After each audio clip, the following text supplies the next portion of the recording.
Hello, everyone, and welcome to tonight's episode of Rise Up, Ignite Your Life, the Battle to Be podcast. My name is Krista Fee, and tonight I have with me an amazing special guest, Keith Knotek, who has an entire lifetime of amazing service. He has been on the bottom and the top and everywhere in between in just about every law enforcement role you could possibly have. And he has been involved in some book projects, and he has his own autobiography. And recently his autobiography was turned into a film. So he has an amazing journey to share with you guys and some amazing words to live by that you won't want to miss. So please welcome Keith Knotek to the show. Hi, Krista. I'm really excited to finally have you here with us. I got to see the movie. Oh. And it was amazing. And my husband watched it with me.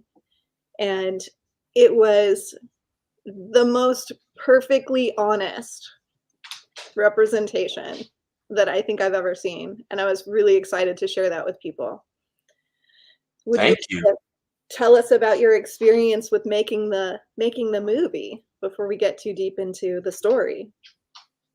Yeah, so, well, I gotta say, I never thought in a million years I'd be, talking to people like you on interviews. Never would have thought in a million years that I would have written, a book, much less 2 or 3, nor be involved in a film. But my first book, From Sorrow to Amazing Grace, it was turned into a film. It's basically about my life before, during, and after law enforcement, and some of the struggles I went through, dealing with post-traumatic stress, dealing with alcohol abuse, and I was very transparent in my book, and a faith-based filmmaker back in West Virginia read my book and reached out to me and asked, "Hey, would you like to make a movie out of this thing?" And what my first thought was, well, is this legit? So I had to do some research, and it's like, okay, he's got some films on Amazon Prime and other streaming platforms. It's like, it's the real deal. So we talked, and it eventually evolved into he and I writing the script, and I didn't know what that entailed or anything, but it's a back and forth type of thing, where he writes stuff, I cross it out, I add my stuff, and then he has his creative ideas that he wanted to implement. So once the script was approved, it went into production last year. I want to say it was spring. Yeah, it was springtime of last year when they first started filming back in West Virginia. Now, the funny thing about it is my entire career was spent in California. West Virginia looks nothing like California. It's very lush, very green, lots of rolling hills, lots of trees, different type of terrain. So we did the best that we could. But I was there for every day of filming. I think the first wave of filming was 9 days. And then I flew back in September of last year to complete it, the second phase of filming. And I think that was 5 or 6 days. So it was really interesting being involved in something like that. Trying to get the uniforms just right, and help make the scenes accurate. I learned that you have to be really on top of it, because there's a lot of moving parts and there's a lot going on. And if you're not paying attention, like the producer or the director, they can slip stuff by you that's not exactly accurate. So just paying attention. We were using real firearms on set fortunately, no one was maimed or killed in the filming of that production. We had I had a former FBI agent who now is a federal prosecutor. So she has experience with firearms. I have experience with firearms. So we had this check and balance thing that we did. Anytime an actor or an extra got a firearm, we checked and cleared it and double checked, and then showed it to the person we were passing the firearm off to. But there's a lot of moving parts. Getting uniforms set up and patches sewn on the right size shirt for the next person that's supposed to wear a uniform, and it was really interesting. Really interesting. I love all the details because we would never know that. And we're such a Hollywood, we've grown up with all these movies and we never see the other side. I mean, Right. if you see a making of movie, all you get to see is the stunts and the 5 minutes here and 5 minutes there. So even that doesn't give you the reality of these projects and what goes into it before the cool filming part. Yeah. I mean, we were doing like 12 and 14-hour days on set at different locations. And one thing I learned is that not everything makes it into the film. I mean, probably 50% of what we filmed was cut out at editing. Right? So yeah, the final cut was very short. I think we had like 16 hours of film, and it got whittled down to a 65-minute production. So One of the reasons I'm super excited about the movie is that so many people don't read books.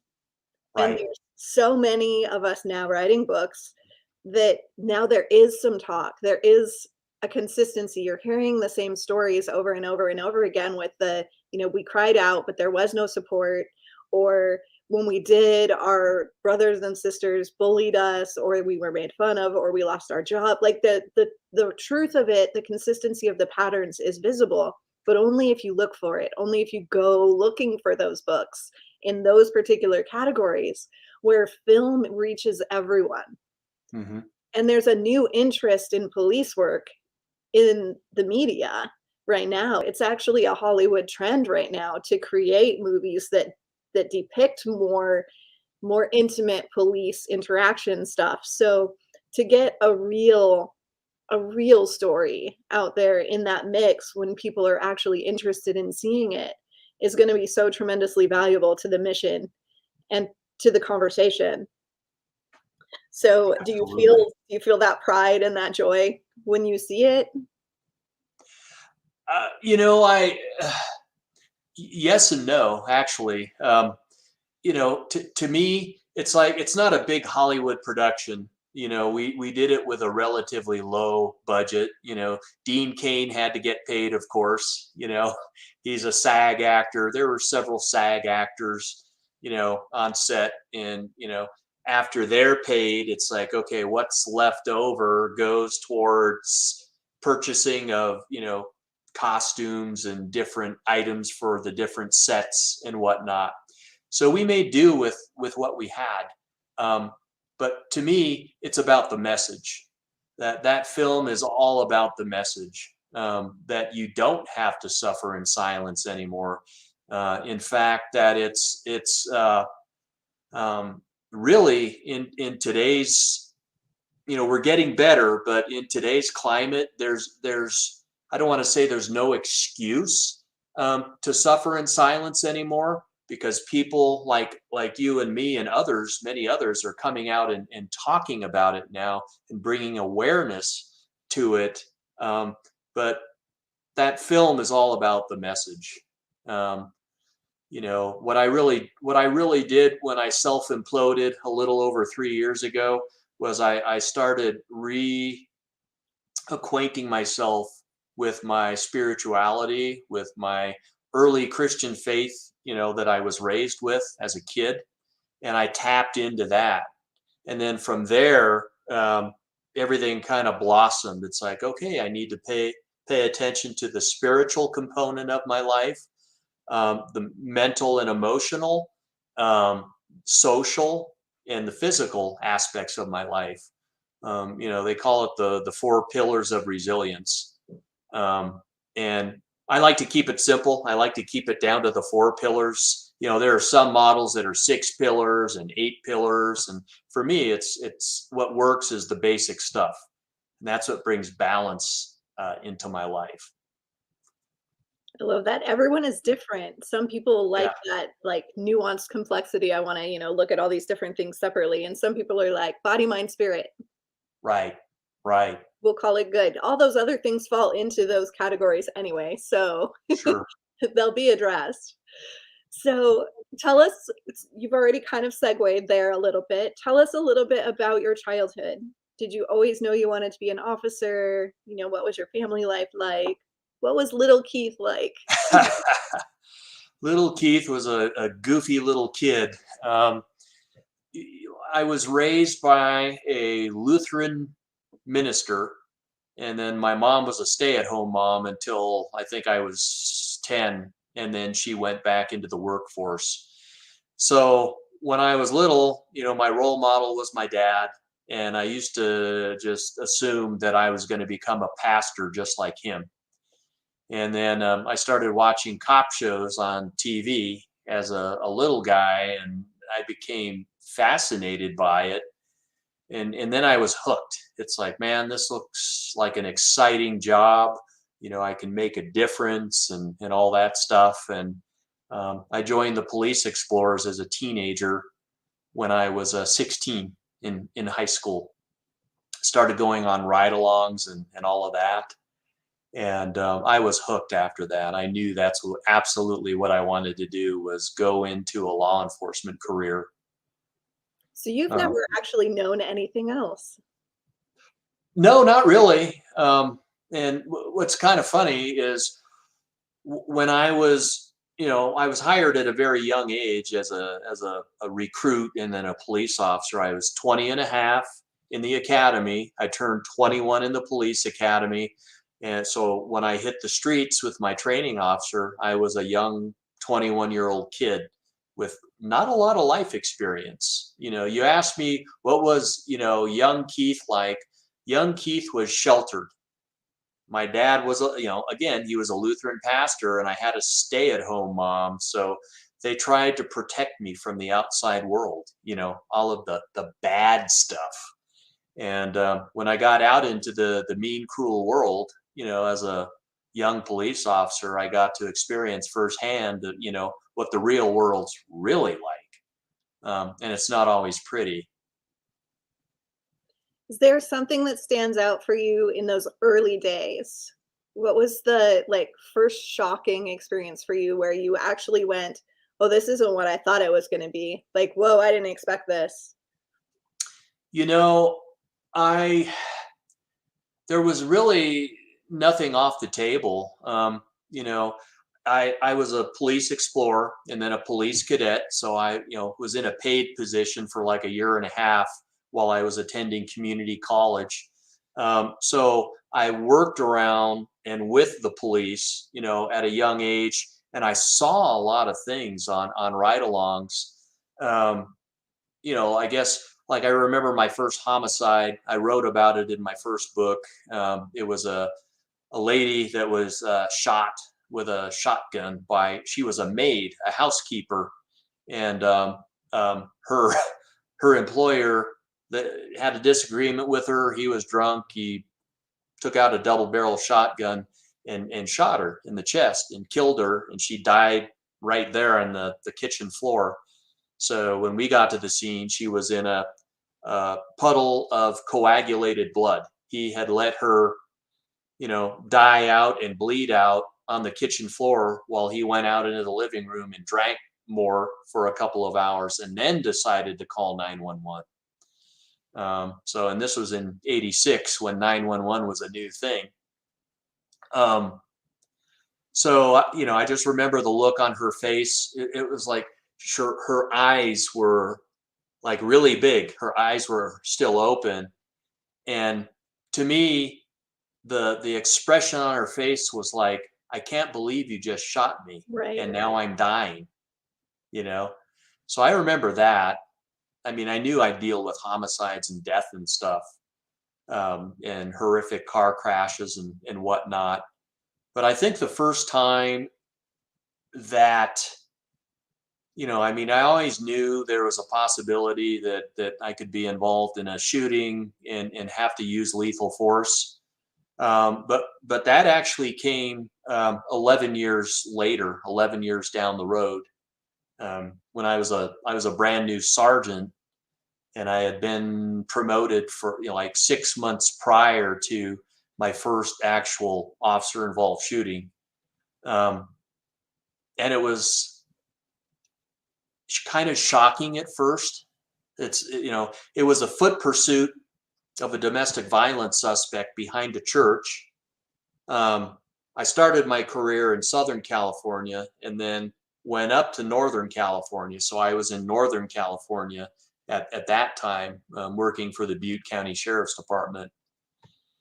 And May 21st of 1997.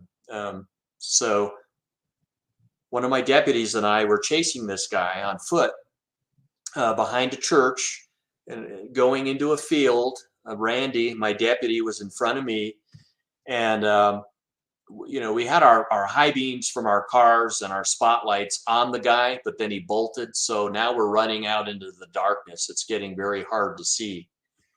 And I could see the back of Randy, my deputy, in front of me, like probably 70 feet ahead. And then the guy we were chasing was probably another 20 feet in front of Randy. And we lost, well, I don't know what Randy saw, but I lost sight of the bad guy. And the next thing I see is the night sky getting illuminated by muzzle flash.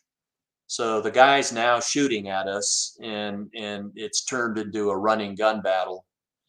Um, After the first shots, the speed of light always travels faster than the speed of sound. So it's like I see the muzzle flash, and then I hear the concussion of the gunfire. And it was kind of one of these moments like, oh, I can't believe this is really happening right now. It's like, oh, this is the big one. And then Randy goes down. I saw Randy go down in front of me, and I'm like, okay, he's hit, and now there's rounds going past my head. I need to do something. So I dropped to the ground. We were running in like this tall, dry grass and brush in the field, and I figured, okay, if I drop in the brush and then roll and then pop up, you know, 5 feet away from where he last saw me drop, if I pop back up in a different location and try to get a good shot, he won't be expecting me to come up. I had no cover. There was nothing to stop the bullets, but I had concealment by being in that tall, dried grass. So sadly, the long story in that was Randy and the suspect were both killed, and then I was the lone survivor in that whole ordeal. So survivor's guilt is a very real thing. Right. And that was before we had cameras on all the uniforms. So Right. then did they investigated everything to make sure that you were Oh yeah, solid and absolutely. I mean, you don't see that on the cop shows on TV, right? It's like, oh, I got into another shooting today, and then I went and had dinner, and it's like, no, I was driven to the station by one of my deputies. I was sequestered in an office.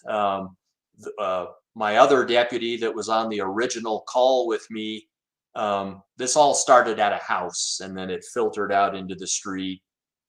And that deputy was sequestered and seated in another office. And then they called it the rollout shooting team. It was a multi-agency team that was comprised of district attorney, investigators, a deputy DA, and then members of my department and other municipal police departments in the county. So then I had to be interviewed, and you know, I think my shift started at 3 p.m. that day, and then I got home at like 8 a.m. the following morning. Was there any trauma debriefing that occurred during that? They did the best that they could. They had like a rap session a few days later. That particular agency hadn't lost a deputy in decades. Um, so that was the first one in decades. They didn't really know how to deal with it. So they just, had a bunch of us go into the briefing room and talk about it, talk about Randy and cry it out. And then one night in the church parking lot where the incident occurred, there was a candlelight vigil, and some people said a few, kind words about Randy and whatnot, because he was an awesome guy. He was really a good guy. But yeah, and then I got sent 2 weeks later to a department psychologist, a contract psychologist, and I told him everything that he wanted to hear so that he'd let me, go back to work. Because Right.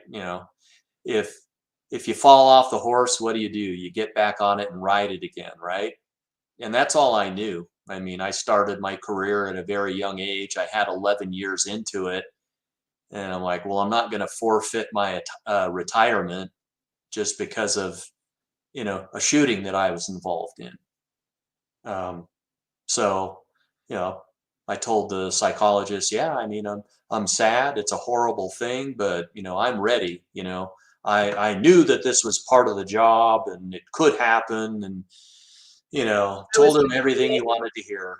Yeah. So with that, he ticked all the boxes and cleared me to go back to work.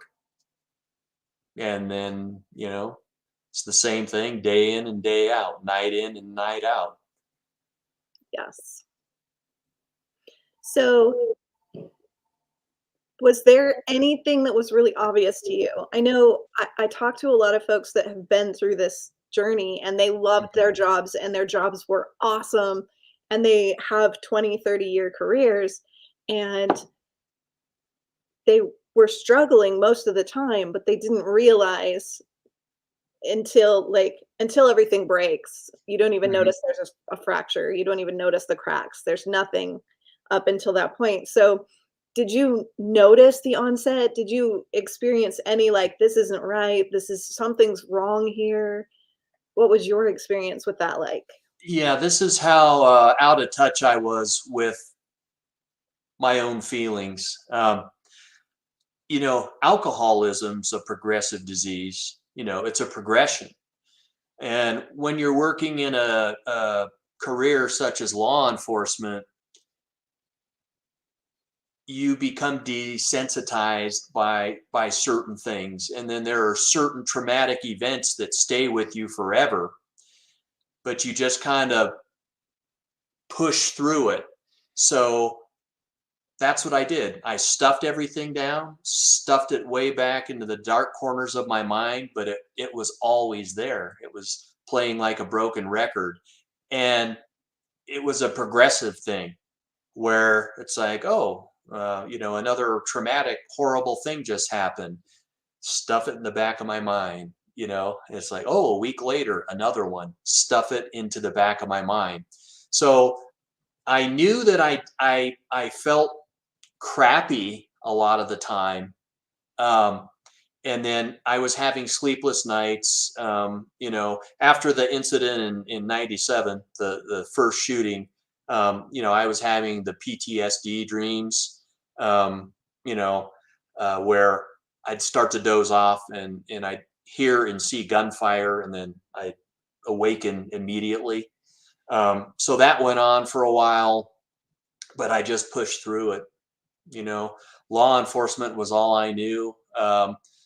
Sadly, that was my identity because that's what I wanted to do at a very young age. So it wasn't what I did, it's who I was. I loved my job, but what I tell students of mine, I teach a class up at Northern Arizona University called Psychological Survival for Law Enforcement. I tell my students, you may love your job, but the job doesn't love you back. The job is, yeah, it's made up of people, but it's an inanimate object. It can't love you back. So um, that's where I was heading with that, was that I didn't really know that anything was wrong with me. Post-traumatic stress wasn't a buzz phrase, like it is now. After the war in Iraq and Afghanistan, when these guys started coming back, um, you started hearing the term PTSD, and then some people say PTSI now for post-traumatic stress injury. And, I call it, I don't care what you call it, because it doesn't identify me. It doesn't like label who I am. It's like, yeah, I have a diagnosis. My diagnosis, yeah, I had to work through it, post-traumatic stress, but what you call it doesn't really matter. But nobody knew what PTSI or PTSD or PTS was back in the late 90s. You didn't start hearing about it. So I knew I felt crappy and I needed to do something. So I just started self-medicating with alcohol. That was what I chose to do, because that's what my training officers did in the mid 80s. It's like, oh, suck it up, kid. A lot of my training officers were combat vets in the Vietnam era. So that's how they handled their problems is, hey, have a few shots of whiskey and shake it off and, go to work the next day, you'll be fine. So that's what I started to do. And then the drinking became progressively worse. And then, I subsequently was involved in more horrific incidents. I was involved in another shooting in 2002 on a traffic stop. I was pinned down by gunfire in 2008 on an Indian reservation. Not just me, but a handful of deputies, by some crazy people with one was armed with an AK-47, and then the other was armed with an SKS, which is a Russian-made carbine.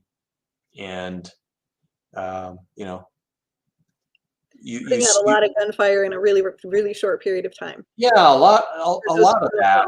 And when you see your life flash before your very eyes and you don't think you're going to make it home at the end of the day, it it shocks the conscience. And when you have to use lethal force, people think they may know, everything from watching TV and documentaries, but until you have to pull the trigger, it really sets you apart from the average herd, if that makes sense. Having to use lethal force, and almost being killed, not just on one occasion, but multiple occasions. I wasn't a one and done.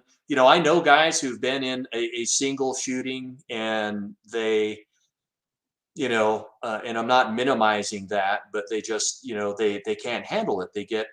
They suffer PTS from that one singular incident.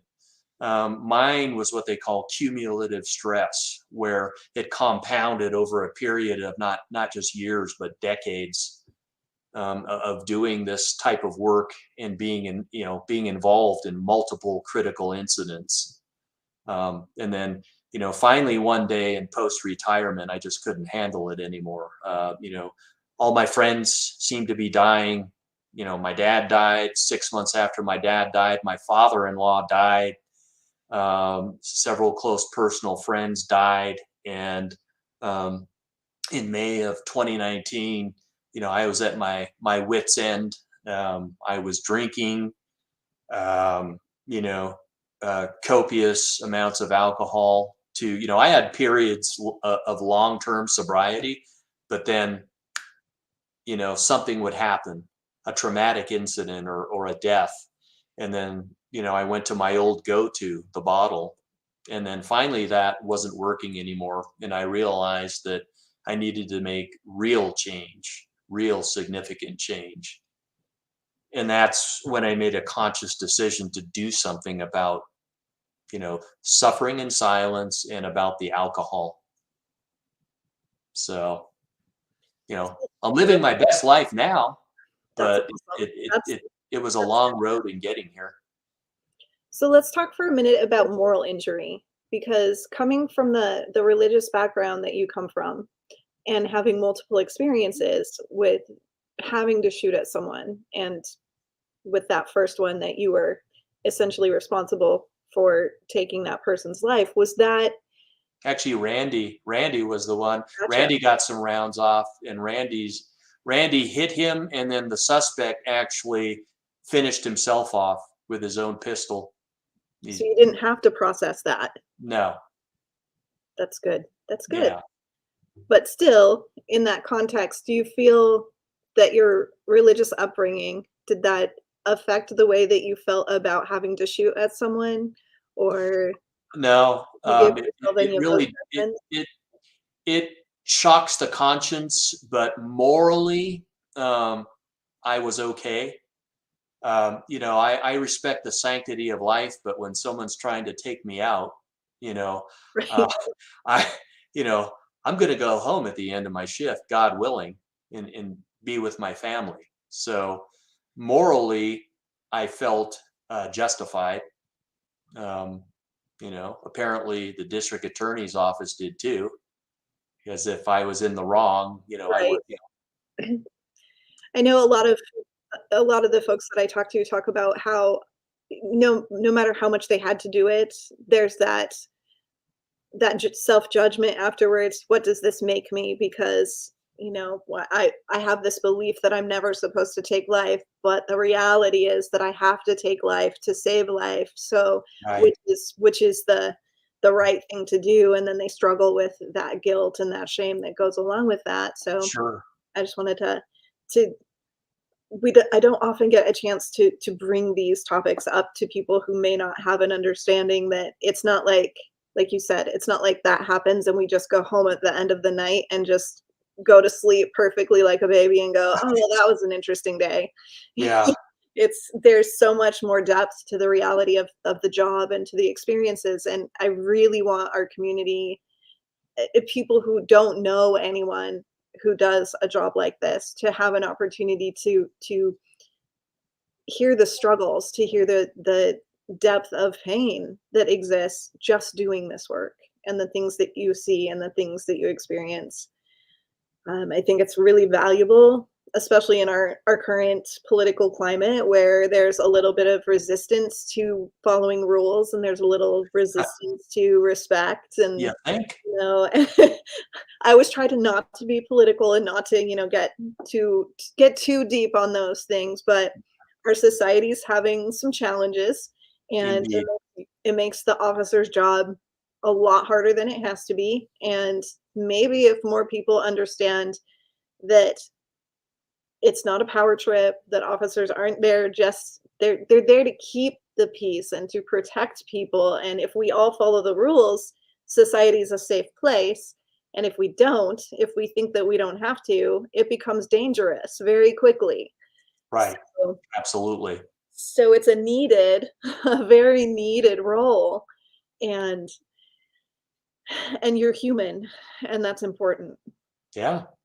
Yeah, we're all human, We eat, sleep, breathe, we love, just like any other human being, And we everybody wants to bleed. go home. Yeah. Yeah. But yeah, it's definitely a different type of profession. And I don't want to take anything away from the firefighters either, because like these horrific car crashes and these homicides and murder suicides that we go on, the firefighters are there too. Right. Firefighter paramedics, they're there to do medical aid, save lives, so they're exposed to that as well. Maybe not the gunfire and all of that, which, you know, it, the whole shooting thing, it's like a sensory overload, because I can still see bright muzzle flash at night, from the muzzle of my firearm, the muzzle of the bad guy's firearm. I can hear the concussion of the gunfire. It really does a number on your senses, because you're smelling the gunpowder, Right.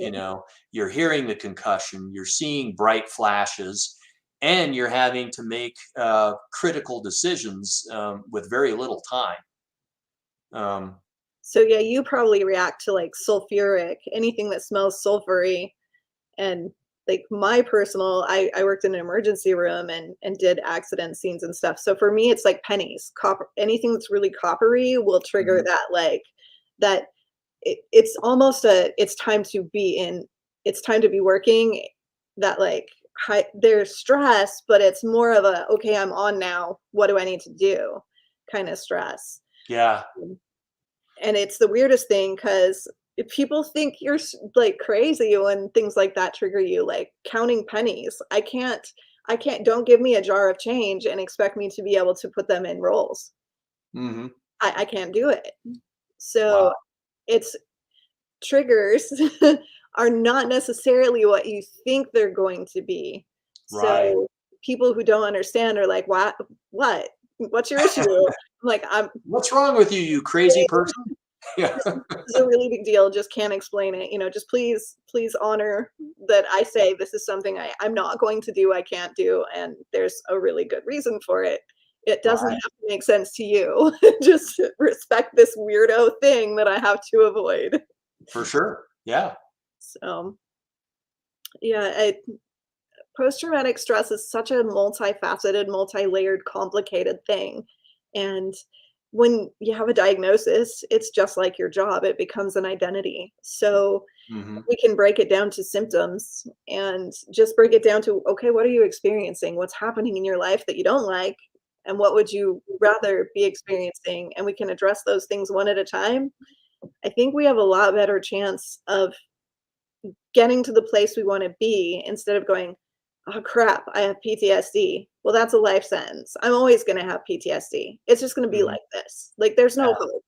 There's no cure, right? We say that all the time. There's no cure for PTSD. Well, Right. that's because PTSD doesn't actually exist. it's it's Well, a you can bunch of you different things all together with a label on top. you can manage it, however, you know, and get treatment. That you really can get better. You can start to heal. Um, because, for instance, I knew that my drinking exacerbated my post-traumatic stress, and the post-traumatic stress exacerbated the drinking. Right. The drinking worked for a while until it didn't.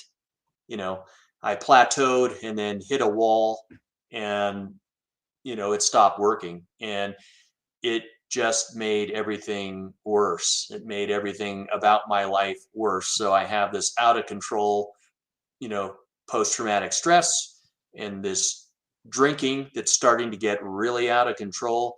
So I knew that I had to get help for both. It's like I can't just treat one and not the other. So it's like, okay, I need to get into AA. I need to do the deal. I need to be all in. I need to go to therapy for my post traumatic stress issues. And that included talk therapy. And for me, they incorporated EMDR into that. And I had tremendous success with EMDR. Um, and I live a blessed life now.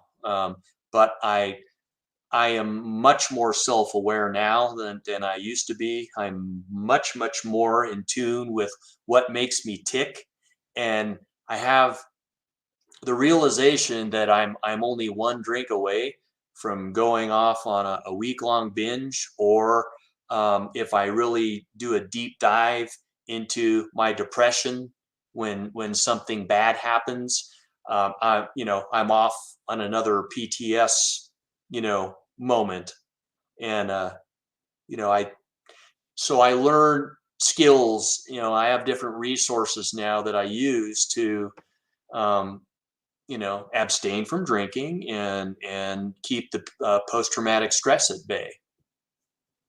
And those 4 pillars of resilience that I mentioned earlier, that's what keeps me balanced every day. I have to pay attention to my mental, physical, social, and spiritual well-being every day. I do it daily, because if I don't, and even if one of those pillars gets out of whack, the 4 pillars work in congruency with each other, in unison. So when let's say I stop going to the gym, and I'm not working out for a week or two, I can feel it. And then because I'm not working out, I'm not getting the good, 7 to 8 hours of sleep a night that I should be.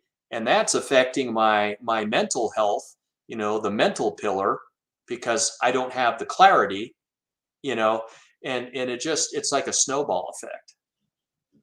Yes. And like what we're talking about here, we can talk about the pillars generically, like you have to Mhm. exercise, but that creates different neurochemicals and it creates different nervous system arousal. And like there's literally, it's not just your thoughts, feelings, and emotions, it's literal physical and chemical, the body and a brain, the Mhm. nervous system needs certain things to change for the reactivity that's happening to change. So it's not just a matter of willpower, and it's not just a matter of I have to choose to not have PTSD. It's you have to recognize that each of these pieces of resilience, each of these pieces plays a part in managing your chemical and physiological balance. So there's literally science behind it. What you're doing is you're creating a Absolutely. healthy environment where your brain is functioning normally again, for the Absolutely.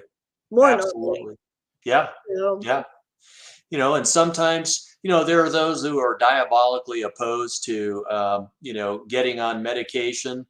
I am not one of those. I take a very, very low dose of an SSRI, every day, 20 milligrams. And it just keeps me balanced and stable. And, it really helps. But it's a holistic approach.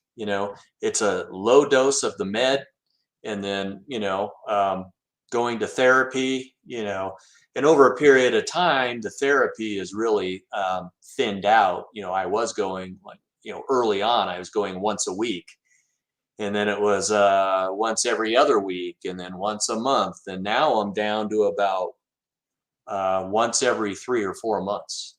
Just a check in, a wellness check type of thing with my therapist. But doing the deal, the AA, the therapy, the focusing on those 4 pillars, and the low dose of medication, and it really helps to bring balance to my life. I am so focused now and so grateful and blessed, that I found the light at the end of the tunnel. There are those who go through this and they're going to die a miserable, lonely death of depression. And I'm glad I'm not that guy.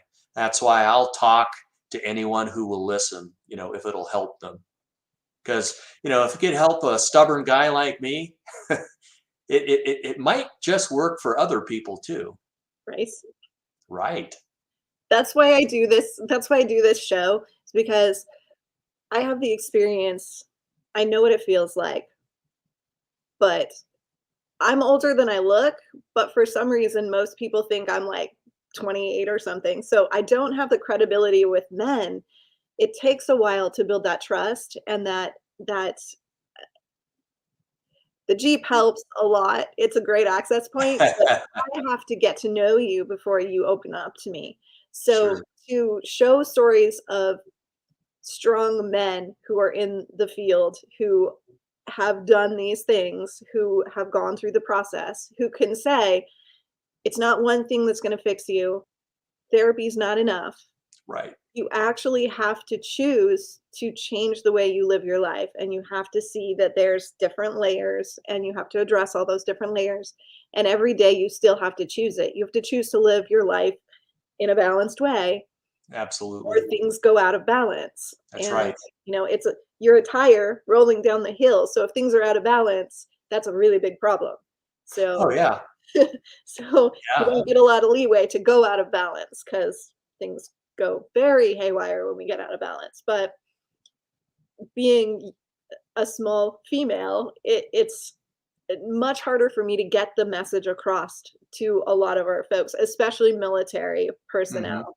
So this is meant to make sure that everyone can hear the message and that I'm not screaming it off the rooftops, alone on this podcast, that there's so many out here with the same story and the same tools and the same resources, and they're inexpensive and accessible.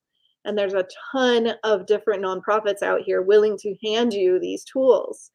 So Hmm. if I don't work for you, or Keith doesn't work for you, or the therapist that you're seeing right now doesn't work for you, you have to love yourself enough to reach out for another tool, to reach out for another resource. Because a Absolutely. lot of times the story is I went to therapy and, they laughed at me, or they cried when I told them my story, or, I felt like I had to take care of the therapist, or, there was something in that relationship that didn't work. So now I'm traumatized by my therapy. I'm never going to do that again. Yeah, that crap doesn't work. And Right. if that was your experience, that was just a relationship that wasn't meant to be. You weren't a good match for each other. So Hmm. but there's thousands upon other people that you can go to that have someone is the right match that will give you the keys that you need for your life. Absolutely. So Absolutely. it's experimentation and Yeah. Yeah. exploration. Yeah. Keep trying until you get it right. I'm blessed to have the guy that I have right now. He's excellent. But another thing I might add also is that um, to the listeners, if you're going through something, don't do it alone. That's what I did for many years. I kept everything stuffed inside, and I didn't talk to anybody about how I was feeling. I put a fake smile on every day and went to work.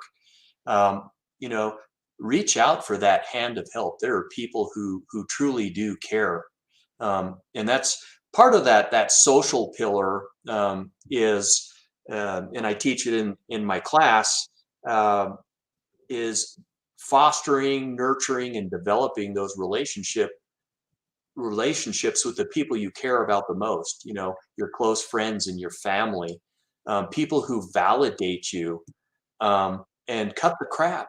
Get rid of the toxic relationships that are no good for you. Even if the person is a family member, you gotta cut that toxic those toxic ties, because those people don't validate you. They don't add value to who you are in the relationship. Cut it out. So surround yourself with good quality people, good solid people. So do please message me your person that you trust to work with, the therapist. On our website, we are working on putting together a resources list of those that have been recommended by first responders to work with Great. first responders and can handle the situations and the we've heard too many stories of therapists that are not trauma prepared and are not first responder trained, and that's a very different thing, and it's not a natural, like, just because they're a therapist does not mean they're fit for Oh, the absolutely. process. You So know, if we can get a really good list of people who are, it makes it a lot easier for people to find those who are proven, so that we have less of these bad experiences and people who stop seeking care, because I feel like that's a real travesty. It's very sad to hear when people call a hotline and they're on hold for 3 hours, oh yeah. and No, I just he's can't. he's excellent. I'm a veteran too, but a veteran of California National Guard. So I was a traditional guardsman while I was a full-time police officer. But my therapist used to be a therapist with the VA here in Prescott, Arizona, where I live. So he definitely has a background with dealing with military folks, and Yes, perfect, perfect. yeah. That would be great. You might want to just double check with him and make sure that he wants to be on the list, because you might get more phone calls than he wants. But if he's open and receptive to that, I would like to definitely add him there. And before we go, shameless plug, go ahead and talk about your books and your movie and how people can find them. Oh, sure. So let's see. This this book, that's my first. There it is. That's the first one, From Sorrow to Amazing Grace. This one's obsolete now. I came out with a second edition that was released the first week of May. So the front cover is kind of a military green and cinnamon brown with a sword and shield on the front. And there's added content in this one. So this one brings more value, I think, to the reader. The first one was my first book. So it's like, oh, I need to get this out to help people. And now that I've been able to learn some more things and hone in on and refine my skills, I came out with the second edition. And then about 3 weeks after that was released, I released Gunrunner, which is an amazing story, and it has nothing to do with me. A police officer from Massachusetts found me. We have a mutual friend that I worked with in Southern California. She was injured on the job and had to medically retire, so she moved back to Massachusetts, where her family's from. And she met Mario Oliveira, um, and he was looking for someone to write his story. And she's like, hey, I have a guy. So he reached out to me and told me his incredible story. He was shot 6 times in the line of duty, suffered, he died on the operating table 3 times, had a spiritual experience, dealt with, severe depression and post-traumatic stress when he came out of, into recovery, suffered a heart attack, a stroke. I mean, the guy's been through it all. And then his surgeon that operated on him has an amazing story. So once I heard the story and I watched a video interview of him and the doctor, I'm like, oh, how could I not be a part of this amazing story? So I wrote the book. It's doing well. It was a bestseller for a while and the #1 new release in like psychology and Christianity. And we signed with a producer in Los Angeles. She's a retired FBI agent now, major movie producer. And so if this thing does come to fruition, it's going to be a big production, bigger than my first film. Yeah, and my story, One Cop's Journey, it's streaming on Amazon Prime right now, and so you can search for it on Amazon Prime and check it out. That was released in April. It is well worth watching, folks. Especially if you are a family member of someone who serves in any capacity, a firefighter, an EMT, it brings more understanding and awareness to how to support your person. And I feel like it's the part in the film where you actually address that, and that conversation is had a little bit with, how do I have this conversation? You know, was I was really happy to see that, because that's one of the things that we work with, is how the relational aspect from both sides, and how Mhm. different it is from other people's relationships. The needs and the communication and the connection are different, and we have to prepare for that and respect that and learn how to support each other appropriately.